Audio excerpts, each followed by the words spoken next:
preserve your energy by utilizing your no.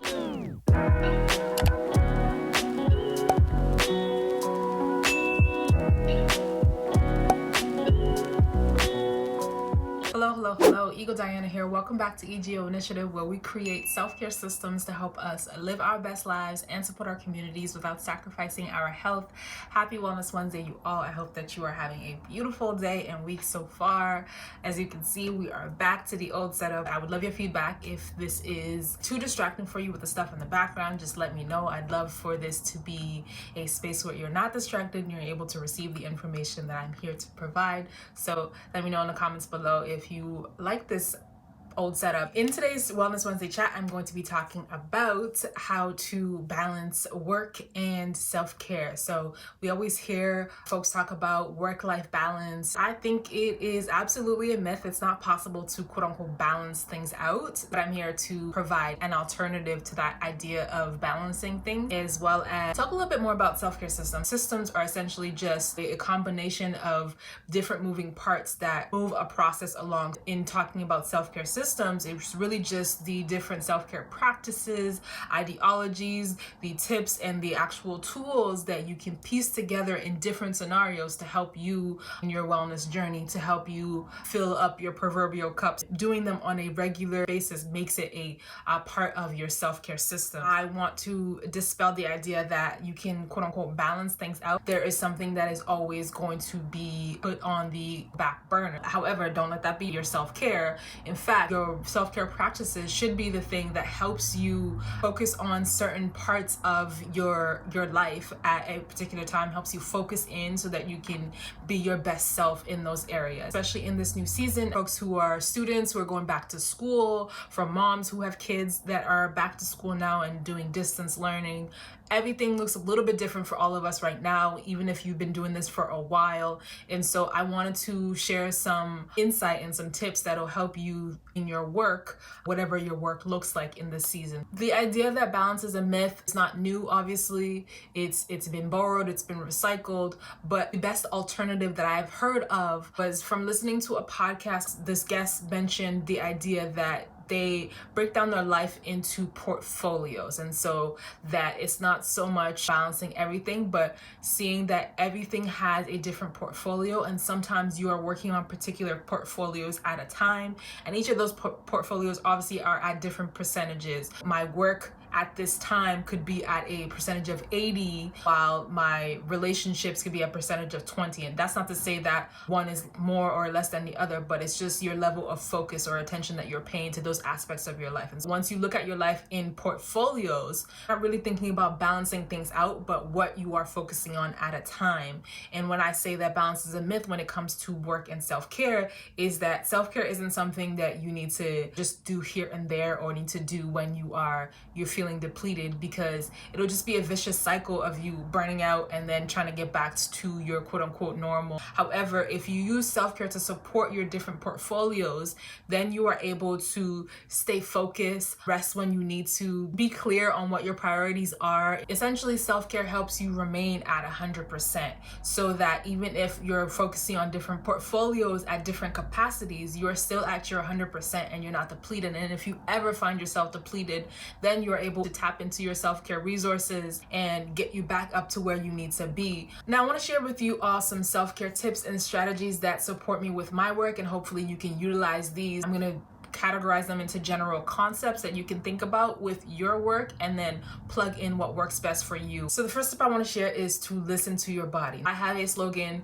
I've actually just made my screensaver, and I've been utilizing it for the last little while now, is to work smart and rest often. I have found that my body, the older I get, the slower my metabolism gets, and so I am not as capable of doing all the things at once. Rest is definitely essential to the work that I do, and for me to be able to show up at my best self. And rest is essential for pretty much everyone, but that is going to look different for everybody. I'm super anemic and I'm so low on iron. I often get very lethargic sometimes, and I'm not a person who really enjoys like medicinal supplements, and so I really need to get my nutrients and all the things that I need from my food. And so I have to be mindful of what I'm eating and how I'm showing up and what I'm saying yes and no to, how much work I'm putting on my plate. All those things come into play for me. So what I'm saying is, listen to your body. Think about what your body needs in different scenarios. So are you the person who needs 7 hours of sleep in order for you to function, or 8 or more? Are you the type of person who has the most energy during the day to work on your stuff, or at nighttime? Think about what your body is telling you at this time, and not what, the general public says is best for you, but what does your body tell you about the ways that you need to work in this moment, and then honor that. Another way that you could do that is making sure that you are thinking about what your breaks look like in between your work time. I've shared before, I utilize the Pomodoro method, where I work for 25-minute time slots and then I take a break for 5 minutes. But sometimes that shifts. Now that my classes are online, classes are usually about 2 hours and 40 minutes. I'm not just doing 25-minute time slots. I've actually increased the time slot so I can be focused for even more time, and then I take a 10-minute break. So I do 40 minutes or 50 minutes and then I take a 10-minute break. Parents can do schedules in blocks of time, and then they could have an hour break or 30 minutes of quiet time with the kid. Just figure out what works for your body and your schedule and implement that into your routine. Next tip is to make sure that you have a general plan for what it is that you are doing. What gets scheduled gets done. Make sure that you have a plan for what each season of your life is going to look like, each quarter of your life is going to look like, each week of your life is going to look like. I know that I need to write things down, and so that is what I do. I just make sure that there is a time for everything. That's a scripture. There's a time and season for everything. This is based on what your work is, whether you're a mom, a student, a creative, a business owner, whatever have you.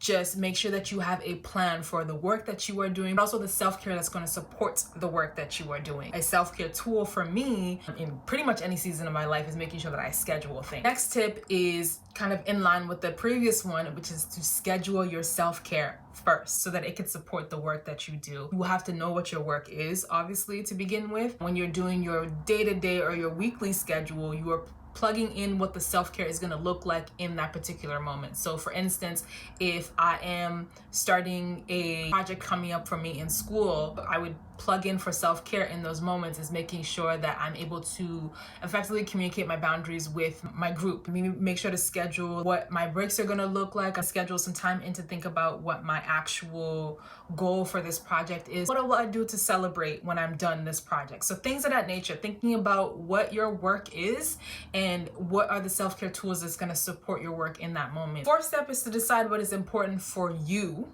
to do, and then outsource the rest. Going back to the idea of working smart and resting often. I know my ministry and some things is just like not my favorite thing to do, and I will do it when I have to, but if it comes down to deciding whether or not I need to finish a project or put out something that contains valuable information to you all, I would choose that before I do some chores. I'm able to outsource to people who love to do that stuff. I'm not saying that my house is a whole mess. There's certain things that's just like, it creeps up on me and it's not a thing that is priority in a particular moment.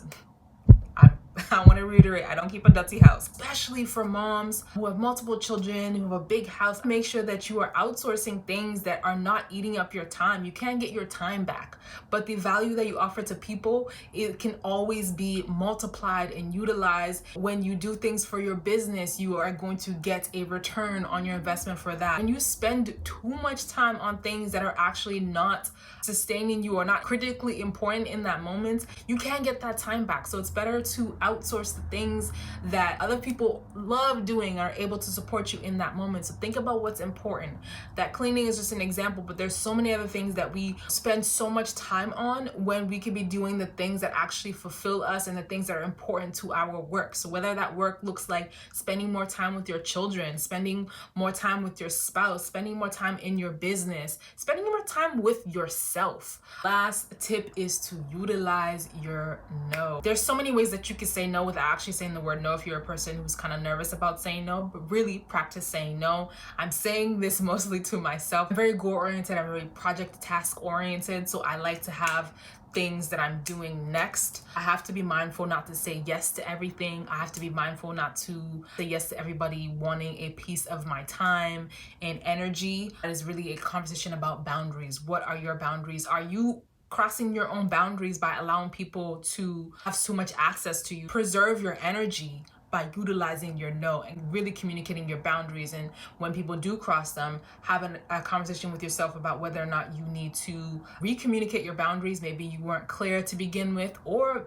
maybe you need to reevaluate what that relationship looks like. That is a wrap for my tips today. I hope that you can tease those out and see how they can fit into your lifestyle and how they can support you with your work. Of course, if you need further support, you can always reach out to me. My Prioritizing Your Wellness course really dives deep into what I just talked about in terms of different aspects of your life and how your self-care can support that. I share tips and actionable steps that you can utilize in your day-to-day life. That is always going to be available and always going to be in the description box below. It is self-guided, self-paced. I also am available for strategy sessions if you are someone who needs some support around what your everyday strategies can look like in terms of creating your own self-care systems, or if you are a business owner and employee who wants to have some discussion around what your overall business and employee and company wellness could look like, you could definitely reach out to me. Again, all the details will be in the description box below. And of course, if you just want to be a part of the tribe, all you gotta do is subscribe. Pull up a seat, grab your water. I've got some liquid chlorophyll on my water today because I know somebody's gonna ask me, and I will talk to y'all real soon. Peace and love.